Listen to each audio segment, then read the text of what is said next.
ఉద్యోగాలు వెంటనే భర్తీ చేయకపోతే నిరుద్యోగ ఉద్యమానికి ఆడవాళ్లందరూ కలిసి 420 హామీలు ఇచ్చిన కాంగ్రెస్ పార్టీ నాయకులను చీపురు కట్టలతో రేవంత్ రెడ్డి ప్రభుత్వాన్ని ఉరికించి కొట్టాలని ఆమ్ ఆద్మీ పార్టీ రాష్ట్ర కన్వీనర్ హేమా సుదర్శన్ జిల్లోజు పిలుపునిచ్చారు. హైదరాబాద్ ఇందిరా పార్క్ నిరుద్యోగ ధర్నాలో ముఖ్య అతిథిగా పాల్గొని ఆమె మాట్లాడారు. హైదరాబాద్ ఇందిరా పార్క్ నిరుద్యోగుల జీవితాల్లో మార్పు వస్తదని నమ్మి ఉద్యోగ నోటిఫికేషన్ ఇవ్వని బీఆర్ఎస్ ప్రభుత్వాన్ని గద్దెదించి కాంగ్రెస్ ప్రభుత్వాన్ని గద్దెనెక్కిస్తే ఉద్యోగ నోటిఫికేషన్లు ఇవ్వకుండా గత 2 సంవత్సరాలుగా కాంగ్రెస్ ప్రభుత్వం నిరుద్యోగులకు మొండి చేయి చూపిస్తుందని మండిపడ్డారు. దండుపాలెం బ్యాచ్ లాగా కాంగ్రెస్ పార్టీ దండుకుంటున్నారు. నిరుద్యోగులకు ఉద్యోగాలు ఇచ్చే అంతవరకు వదిలిపెట్టే ప్రసక్తే లేదని తేల్చి చెప్పారు. ఎప్పటికైనా రాష్ట్ర ప్రభుత్వం నిరుద్యోగులకు ఉద్యోగాలు కల్పించాలని డిమాండ్ చేశారు. లేని పక్షంలో పెద్ద ఎత్తున ఆందోళన చేపడతామని హెచ్చరించారు.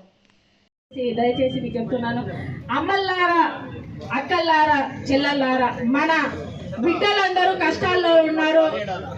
ఉద్యోగాలు లేక మనందరూ మన పిల్లలు అల్లాడిపోతున్నారు. ప్రతి ఒక్కరూ మీరందరూ బయటికి రావాలి. మొన్నటి మన పోయిన జనరేషన్ లో వచ్చేసి ఓరుగల్లు రుద్రమాదేవి ఎలా కొట్లాడిందో మన బిడ్డల కోసం మనం కొట్లాడాల్సిన అవసరం ఇప్పుడు వచ్చింది. ఎవరైతే తప్పు చేస్తే వాడిని చీపురు కట్టలతో మనం ఎలా కొట్టామో తరిమి కొట్టామో ఈ రోజు దండుపాలెం బ్యాచ్ ఇక్కడ కాంగ్రెస్ ప్రభుత్వం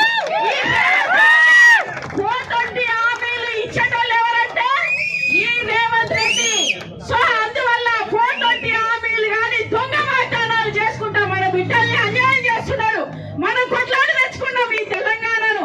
దయచేసి ఆడవాళ్ళందరూ బయటకు రావాలి, మన బిడ్డలకు న్యాయం చేయాలి. మన అక్కలు అందరూ మీరందరూ వచ్చేసి వీళ్ళకి న్యాయం చేయాలని చెప్పేసి వీళ్ళు యువతకు జాబులు లేకుండా మెంటల్ గా స్ట్రెస్ అవ్వకుండా వీళ్ళు పక్కదారి పడుతున్నారు. దయచేసి మనం బయటికి రావాలి, కొట్లాడి తెచ్చుకున్నాం ఇప్పుడు తెలంగాణను.